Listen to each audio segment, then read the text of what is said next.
क्या हुआ मयंक? बाइक क्यों रोक दी? उतरो। क्या? अरे मैंने कहा ना उतरो तो उतरो।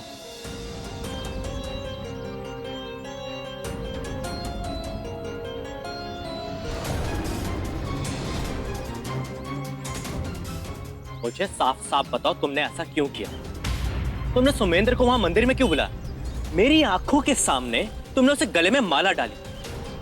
मुझे जलील करके तुम्हें क्या मिल रहा है? क्या बक रहे हो मयंक? पागल हो गए हो क्या? हाँ पागल हो गया हूं मैं। तुम्हारी बदतमीजियां, तुम्हारी हरकतें, तुम्हारी बेहूदियों ने मुझे पागल कर दिया।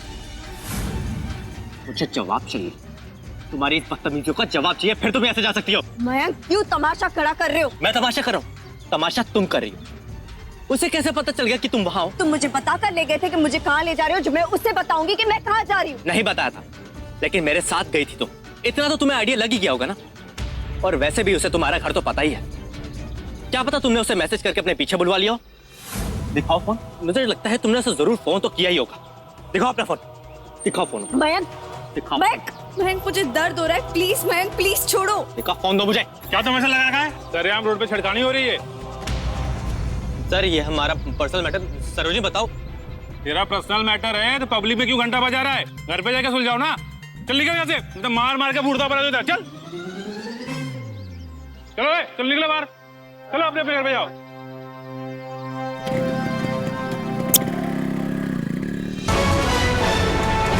टैक्सी।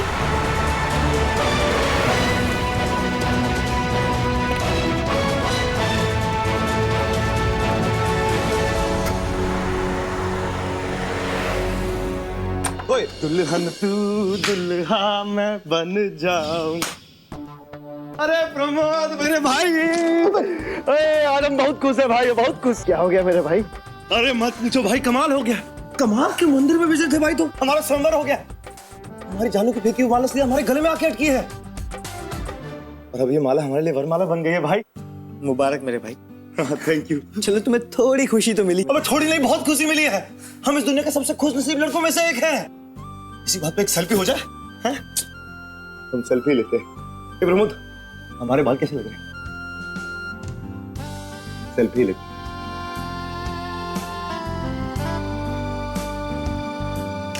ये देखो प्रमोद क्या सेल्फी आई है। हाँ? अब हम इसे भेजेंगे अपनी जानू को और साथ में लिखेंगे थैंक यू। ये सेंड।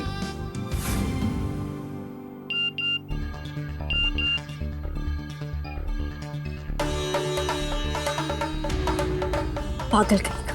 अरे सरोजनी, तू अकेली आई है? मयंक कहाँ रह गया? तू मयंक के साथ ही गई थी ना?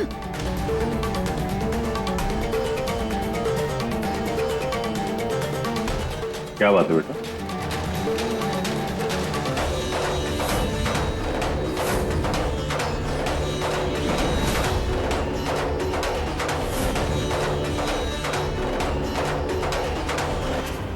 ये हाथ में क्या हो गया तुम्हारे? ये लाल कैसे पड़ गया? मामा जी मयंक मुझे ये बोलकर ले गया था घर से कि उसने मेरी बीएड एग्जाम के लिए मन्नत मांगी और मेरा जाना वहां बहुत जरूरी। लेकिन वो मुझे मंदिर ले गया मुझसे अपनी शादी की मन्नत मनवाने। तो उसमें गलत क्या कह दिया? इससे क्या तकलीफ होगी तुझे? अब इस बात की भी शिकायत करेगी क्या तू अपने मामा से? मामी जी वो झूठ बोलकर धोखे से ले गया, क्या ये गलत नहीं है? और तो और उसने मेरे साथ रास्ते में हाथापाई भी की। लोगों के बीच में तमाशा बना दिया उसने। ये उसी के निशान है मामा जी।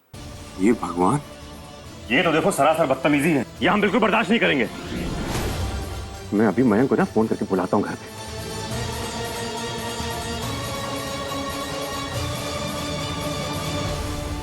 ये क्या कह रहे हो तुम? मैं बिल्कुल ठीक कह रहा हूँ फूफा जी। आप सरोजनी से भी पूछ सकते हैं। इसने ये तो बता दिया कि मैंने इसके साथ हाथापाई की, लेकिन इसे ये नहीं बताया कि सुमेंद्र भी वहां आया था। और जो माला भगवान के गले में डालनी थी, इसने वो माला सुमेंद्र के गले में डाल दी। अब फूफा जी आप ही बताइए, मुझे इस बात पर गुस्सा आएगा ना? तो अगर लगता है कि मैं कहीं गलत हूं तो आप मुझे जो सजा देना चाहें मुझे दे दीजिए। मैं खुशी खुशी सह लूंगा। लेकिन आप मेरी एक बात मानिए। मैं मानता हूँ कि आप मेरी बात पर यकीन नहीं करेंगे, लेकिन आप एक बार सरोजनी का फोन चेक कर लीजिए। मुझे पूरा विश्वास है कि इसने उसे एक बार जरूर मैसेज या फोन तो जरूर किया होगा, तभी सुमेंद्र वहां मंदिर में आया था। आप एक बार देख लीजिए, आपको सारी बात अभी की अभी क्लियर हो जाएगी।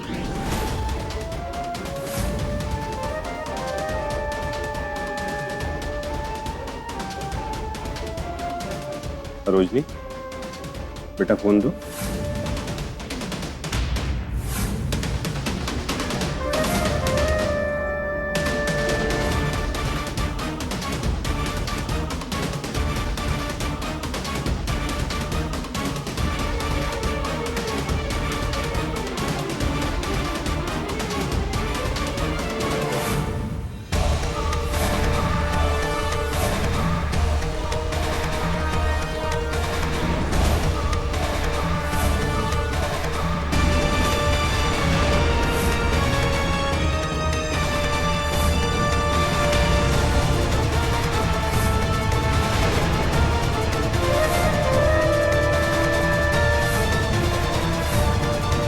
हे भगवान, हे राम, ये लड़की तो कितनी बड़ी खिलाड़ी निकली। ये तो आधा अजगर पहले ही निकल गई है। अरे उस गुंडे से ऐसी दोस्ती कर ली है, क्या वो फोटो भेजने लगा? इसका मतलब तो साफ साफ है कि ये दोनों हम लोगों की आंखों में धूल झोंक रहे हैं। भाभी जी, मेरी बात सुनने की कोशिश की। अरे और क्या बात सुनूं तेरी खिलाड़ी? हाँ, हमारे एहसानों के बदले तूने ऐसा विश्वासघात किया ना हमारे साथ, उसके बाद भी बेशरम अपनी सफाई पे सफाई पेश किए जा रही है। और क्या तेरा रह गया बोलना बाकी? हाँ, देख लिया ना आपने, देख लिया ना अपनी आंखों से अपनी भांजी की करतूत। और चढ़ाओ सर पे लड़का बनाकर इसको। अगर वो गुंडा इस धोखेबाज के इतने करीब ना होता, इस पे इतना भरोसा ना करता, तो क्या वो माला वाली फोटो भेजता, थैंक यू भरे मैसेज भेजता? अरे किस बात का थैंक यू? क्या दे दिया इसने? ना जाने क्या क्या गुल खिलाएगी ये लड़की अब। बस करो, कुछ नहीं सुनना मुझे। इतनी बड़ी बात छुपाई तुमने हमसे सरोजनी, अपने मामा जी से। आज तक तुमको कुछ नहीं कहा बेटा, हमने हर जगह तुम्हारे साथ खड़े रहे। तुमने जो कहा उस पर विश्वास किया कि नहीं किया, लेकिन आज मुझे ये कहना पड़ रहा है, तुमने जो किया वो गलत किया। अरे वो लड़का एक गलत लड़का है, उसने तुम्हारे साथ इतना गलत किया, फिर भी तुम्हें वो बुरा नहीं लगा? एक बात जान लो सरोज, तुम उस लड़के के लिए जो सोच रही हो ना, गलत सोच रही हो। अंदाजा है वो कितना बड़ा गुंडा है कुछ अंदाजा?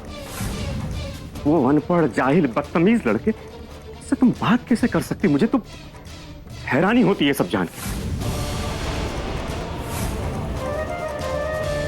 नहीं मामा जी, मेरी बस करो, मुझे तुम्हारी कोई बात नहीं सुननी अब।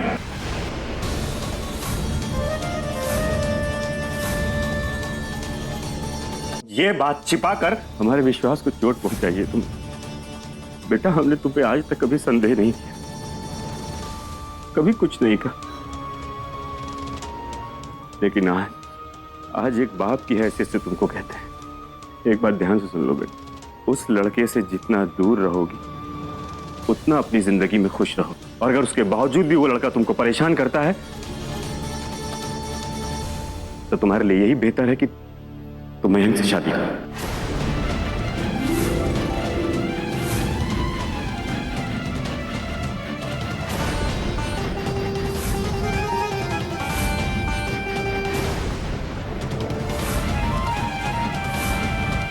और अगर तुम्हारे मन में कोई बात है, कोई संदेह है, तो उसे दूर कर लो। लेकिन वो लड़का तुम्हारे लायक नहीं है। मयंक पढ़ा लिखा है, अपनी जान पहचान का है। हाँ, ये मैं मानता हूं कि मयंक तुम्हें नहीं समझता, लेकिन वो तुम्हें समझने की कोशिश तो करता है ना। इसलिए अब मैं भी यही चाहता हूं सरोजनी कि तुम्हारी शादी मयंक से हो जाए तो ही ठीक। मामा जी, बेबी। क्या मामा जी कर रही है? हाँ बेशरम, इतने गुल खिलाने के बाद क्या और कुछ रह गया बोलने के लिए? नहीं बुआ जी, सरोजनी को मत डांटिए, इसमें इसकी कोई गलती नहीं है। ये तो अभी इतनी मासूम है कि इसे गुंडे मवालियों के बारे में कुछ नहीं पता। इसलिए उनके खतरे के बारे में समझ नहीं पाती। चलिए कोई बात नहीं, देर से ही सही, लेकिन सरोजनी को अब समझ में आ गया। सरोजनी, तुमसे मेरी एक रिक्वेस्ट है, तुम सुमेंद्र से अब दूर रहो, उस पर ध्यान देना बंद करो, वो आपने आप ही तुम्हारा पीछा छोड़ देगा। अच्छा पोपा जी, मैं चलता हूँ। Thank you.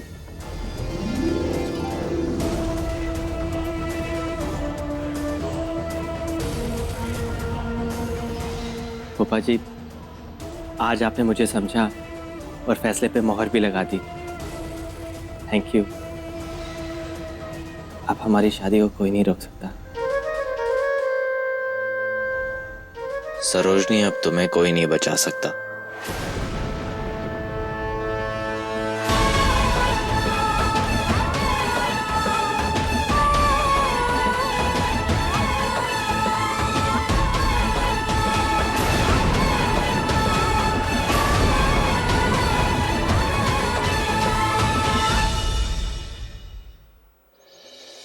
अम्मा और क्या लिखना है? हाँ, वो ना कपड़ा धोने वाली मशीन जरूर लिख देना, और खाना गर्म करने का बक्सा वो भी लिख डालो। उसे ओवन कहते हैं अम्मा, ओवन। हाँ, वही ओवन जोबन कुछ भी लिख डालो। अरे हाँ, वो कमरा ठंडा करने का बक्सा होता है ना, वो गर्मी में जाड़ा जैसा कर देते, जैसी मशीन भी लिखते। जैसी मशीन नहीं, एसी मशीन। अरे हाँ हाँ, एसी जैसी जो भी है वही लिखते लिखते।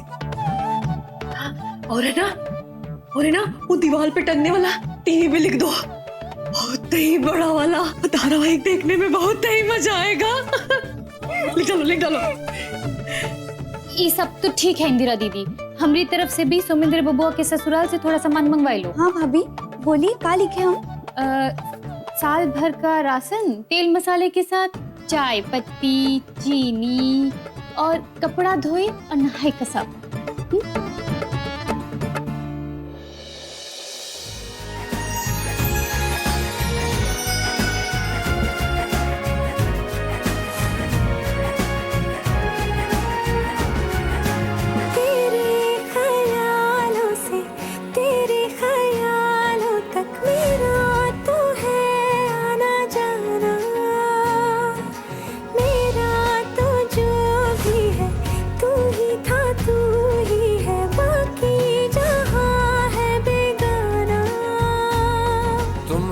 मुसाफिर हो मैं कोई राह अनजानी, तुम एक मुसाफिर हो मैं कोई राह अनजानी, मन चाह मोड़ दे तो मेरे यार बात बन जानी। रंग शरबतों का तू मीठे घाट का पानी, मैं रंग शरबतों का तू मीठे घाट का पानी, मुझे खुद में खोल दे तो मेरे यार बात बन जानी। रंग शरबतों का तू मीठे घाट का पानी।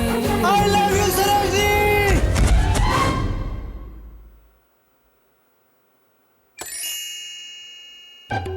अबे सो जा यार, सोते सपने देखता है, जागते सपने देखता है, इतने सपने देखेगा तो सपनाइटिस हो जाएगा। बहुत भयंकर बीमारी है भाई। सपनाइटिस नहीं बेटा, इस सपने से हमें 2000% विश्वास हो गया है कि शादी तो हमारी सरोजनी मैडम से ही होगी, वही बनेगी हमारे घर की बहू रानी।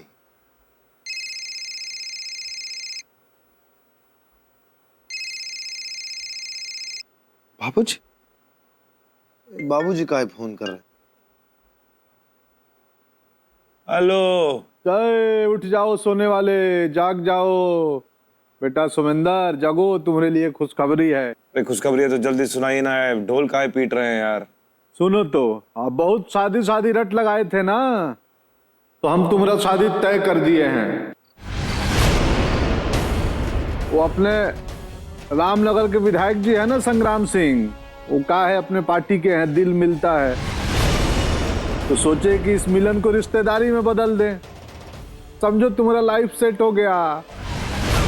इतना दे रहे हैं कि समझ लो आधा प्रतापगढ़ खरीद लोगे। और तुम्हारा काम है सर्टिफिकेट लाना। जिस दिन सर्टिफिकेट लाए उसके 5वां दिन हल्दी और 8वां दिन शादी। हाँ रखो रखो।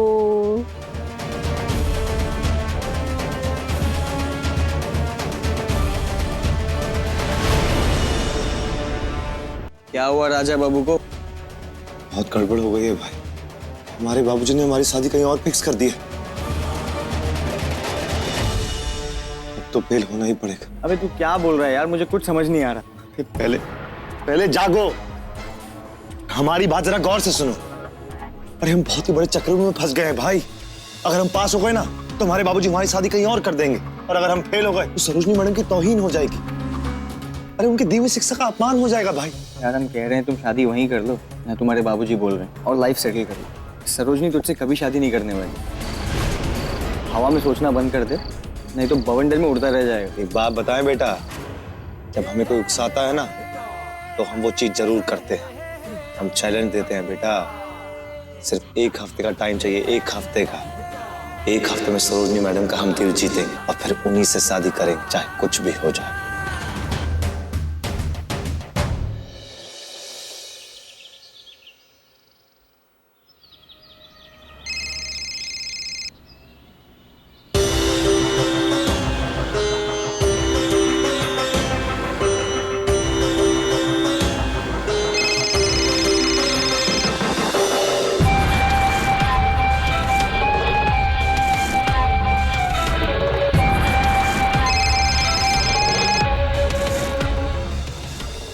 अरे बहुत जरूरी काम है, 10:30 बजे गार्डन में आ जाइए। मैं क्या तुम्हारी नौकर हूँ जिसे फरमान सुना दिया और जिसे सुनकर तुम जहाँ कहोगे मैं आ जाऊंगी? मैं कहीं नहीं आऊंगी। अरे गुस्साइएगा बाद में, इमरजेंसी है, बवाल हो गया है। आइए बात करते हैं। मुझे ना तुमसे कोई बात करनी, ना ही तुम्हें मिलना है। देखिए सीधे सीधे कह रहे हैं आप आ जाइए, नहीं तो हम आ जाएंगे और वो गोलू के सामने सारी बातें करेंगे। एक और दिक्कत हो जाएगी आपकी लाइफ में। ठीक है, लेकिन 9:30 बजे। हाँ ठीक है। किसका फोन था दीदी? वो मेरी एक फ्रेंड का फोन था गोलू। चले?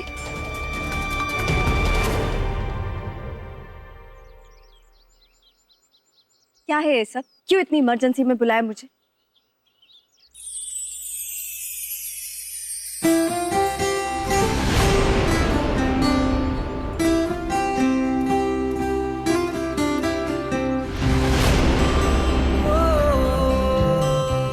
ये सब क्या है?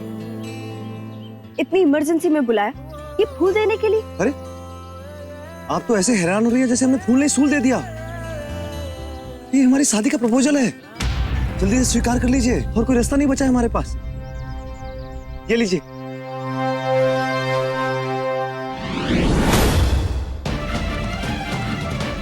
दिमाग खराब हो गया है तुम्हारा, रोज कुछ ना कुछ नया नाटक करते हो।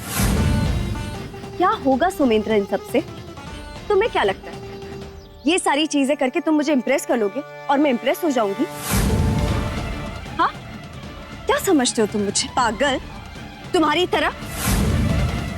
तुम्हें थोड़ा सा भी दिमाग नहीं है कि ये सारे नाटक करने से पहले एक बार सोच लो। आपको नाराज होने में मजा आता है क्या? बताइए, हमारे प्रपोजल को नाटक बता रही हैं। अरे बहुत बड़ी प्रॉब्लम हो गई हमारी लाइफ में। अगर हमने जल्दी से आपसे शादी नहीं की ना तो हमारे बाबूजी हमारी शादी कहीं और करवा देंगे। बहुत जिद्दी है, और सबसे बड़ा हथियार उनके पास यह है कि वो हमारे बाप हैं। मामला फंस चुका है मैडम। हमें सर्टिफिकेट मिला नहीं कि वो हमें सूली पे चढ़ा देंगे, दूल्हा बना देंगे। और शादी रुकवाने के लिए अगर हम जानबूझ के फेल तो आपका नाम खराब हो जाएगा कि आपने हमें पढ़ाया और हम फेल हो गए। हालांकि हम आपके लिए 1000 बार फेल होने को तैयार है, वो बात अलग है, लेकिन हम आपकी दी हुई शिक्षा का अपमान नहीं होने देना चाहते, इसलिए कह रहे हैं कि प्रपोजल स्वीकार कर लीजिए। लीजिए। तुम्हारी जो मर्जी में है करो, मुझे ना तुम्हारी फालतू की बकवास सुनने में इंटरेस्ट है, ना ही रिएक्ट करने में। और एक बात और, शादी के लिए मेरी हाँ तो तुम अपने सपने में भी नहीं सुन पाओ। अरे आप चाहे जितना मर्जी मना कर ले, हम मानने वाले थोड़ी हैं। एक बात सुन लीजिए मैडम, इस शादी तो हम आपसे करके रहेंगे, चाहे दुनिया इधर की उधर क्यों ना हो। पर हमें यकीन है एक ना एक दिन आप हाँ बोलेंगे ही बोलेंगे। हम आपसे हाँ बुलवा कर ही रहेंगे। मैं तुमसे शादी कभी नहीं करूंगी। मैं जा रही हूँ। अरे आप चाहे जितनी मर्जी कोशिश कर ले मैडम, आपको हमसे शादी तो करनी ही पड़ेगी। तुम चाहे जो कर लो, मैं तुमसे शादी नहीं करूंगी। इस दिल को समझिए मैडम, हमारे दिल पे सिर्फ आप ही का नाम लिखा है। टैक्सी! कल का टाइम तो बता दीजिए मैडम। जब तक आप हमारे नहीं हो जाते तब तक आपको हमें टाइम देकर मिलना तो पड़ेगा ही। भैया मयूर विहार चलिए। सही रख लीजिए, रख लीजिए मैडम।